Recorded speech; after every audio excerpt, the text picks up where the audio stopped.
오늘도 우리의 신앙이 다시 소생하고 부흥되기를 원합니다.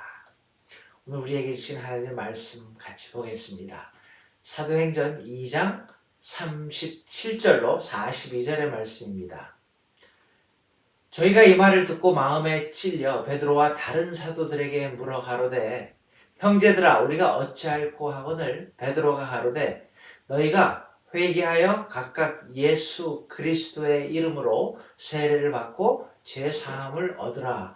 그리하면 성령을 선물로 받으리니 이 약속은 너희와 너희 자녀와 모든 먼데 사람 곧 주 우리 하나님이 얼마든지 부르시는 자들에게 하신 것이라 하고 또 여러 말로 확증하며 권하여 가로되 너희가 이 패역한 세대에서 구원을 받으라 하니 그 말을 받는 사람들은 세례를 받음에 이날에 제자의 수가 3,000이나 더하더라. 저희가 사도의 가르침을 받아 서로 교제하며 떡을 떼며 기도하기를 전혀 힘쓰니라. 지금이야말로 우리가 다시 노멀로 돌아가는 이 시점에 가장 중요한 신앙을 점검할 때인데 우리의 신앙이 다시 상승하고 좋아질 수 있기를 바랍니다. 그래서 우리의 신앙이 정말로 부흥이 되어야 될 때인데 우리가 그러기 위해서 특별히 오늘 하루 우리에게 주시는 하나님의 말씀으로 받으시고 여러분들의 삶에 보탬이 될 수 있기를 바랍니다. 가장 기본으로 돌아가서 오늘 말씀 중에 두 가지로 말씀을 합니다. 첫 번째는요. 우리가 신앙의 부흥을 체험하기 위해서 새로운 노멀로 정상으로 돌아가면서 무엇보다 중요한 것은 우리가 말씀을 다시 듣고 마음의 찔림을 받아야 된다 합니다. 오늘 본문 37절의 말씀입니다. 이렇게 말씀하셨죠. 저희가 이 말을 듣고 마음에 찔려 베드로와 다른 사도들에게 물어 가로되 형제들아 우리가 어찌할꼬 하거늘 이 베드로의 복음 설교를 듣고 당시 사람들은요 백성들은 마음에 찔림을 받았어요.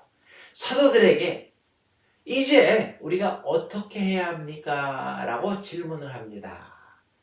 근데 그런 찔림이 있어야 된다는 거예요. 하나님의 말씀을 듣고 접할 때에 나는 어떻게 할까 하는 그런 마음의 깨달음과 찔림이 있어야지 우리 신앙이 성숙할 수 있습니다. 그런데요, 오늘 우리 그리스도인들은 그런 마음의 가책이 없습니다. 여러분들은 어떠세요? 많은 사람들을 우리가 듣고 볼 때에 정말로 나쁜 짓을 해도 어떤 사람들은 도둑질을 해도 어떤 이들은 간음을 해도 사기를 쳐도 거짓말을 해도 가책이 없는 사람들은 오늘 본문에서 말씀드리는 것처럼 찔림이 없는 사람들은요 가망이 없다라는 겁니다. 다시 우리 노멀로 돌아가는 지금 이 상황에서 하나님의 말씀을 듣고 양심의 가책을 느끼고 회개하며 새 사람이 되는 경험들을 우리 모두가 함께 할 수 있기를 바랍니다. 근데 여러분 양심의 가책으로만 끝나면은 안 되죠. 그 양심의 가책이 회개로 연결이 될 때에 우리 자신의 신앙의 부흥이 있게 되는 겁니다. 여러분 우리가 아는 것처럼 간음한 여인에게 돌을 든 자들도 어떤 모습으로 끝납니까? 양심의 가책으로 끝났습니다. 예수님을 십자가에 못 박은 빌라도도 양심의 가책으로 끝났습니다. 여러분 사람하고 짐승하고 뭐가 다른데요? 우리 사람에게는 웃는 기능과 양심이 동물에게 없는 게 있습니다. 여러분 집에 있는 강아지 웃습니까? 우리 사람의 얼굴에는 80여 개의 신경 조직이 있는데 그 80여 개 가운데에서 20개 정도의 신경 조직이 웃는 조직이고 40개는 신경질 내고 짜증 내는 데 쓰는 그런 머슬이라는 거예요. 우리의 신경이라는 거예요. 그래서 여러분 어떤 사람은 평생을 짜증, 불만 속에서 정말 찌그러진 얼굴에서 살아가는데 굳어져 있잖아요. 근데 그런 사람들은 정말 어떤 데 보면 무서울 수도 있습니다. 우리의 얼굴은, 저의 얼굴은, 여러분들의 얼굴은 어떤데요? 우리 사람의 양심도 마찬가지입니다. 성경이 이렇게 표현하잖아요. 양심이 화인 맞으면 그 사람은 짐승같이 된다 합니다. 감사할 줄 모르게 돼요. 내 잘못을 깨닫지 못하는 사람은요, 짐승같이 된다는 거예요. 짐승이 사람을 해치고 내가 잘못했구나, 그런 느낌, 그런 깨달음, 그런 찔림 없습니다. 그래서 우리 신앙이 오늘도 부흥하기 위해서는요, 말씀을 접할 때마다 찔림을 받아야 됩니다. 오늘도 찔림 받을 수 있길 바랍니다. 두 번째는요, 내 신앙이 부흥하기 위해서 성경은 전도하라 라고 말씀을 합니다. 교회를 위해서 전도하는 게 아니라 누구를 위해서? 나 자신의 신앙을 위해서, 부흥을 위해서 전도하라는 거예요.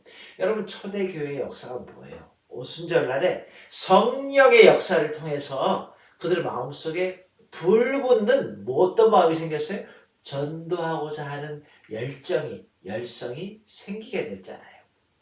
사도행전 2장 40절, 여러 말로 확증하여 권하여 가로되 너희가 이 패역한 세대에서 구원을 받으라 하니, 그 말을 받는 사람들은 세례를 받음에 이날의 제자의 수가 3,000이나 더하더라고 말씀을 합니다. 말씀 정리합니다. 여러분, 오늘 우리의 신앙이 한 단계 올라갈 수 있기를 바랍니다. 그러기 위해서 오늘 본문에서 말씀하신 것처럼 하나님의 음성을 듣고 말씀을 듣고 접할 때에 내 마음속에 찔림이 있습니다. 가책이 느껴집니다. 그리고 거기서 끝나는 것이 아니라 회개할 수 있는 단계까지 갈 수 있기를 바랍니다. 여러분, 회심이 없는 부흥은 있을 수 없잖아요.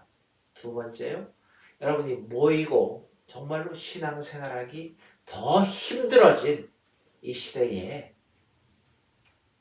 물론 하나님께 영광도 돌리지만 나 자신의 신앙의 부흥을 위해서 내가 한 영혼을 전도하려고 노력하는 겁니다. 그걸 위해 기도하는 거예요.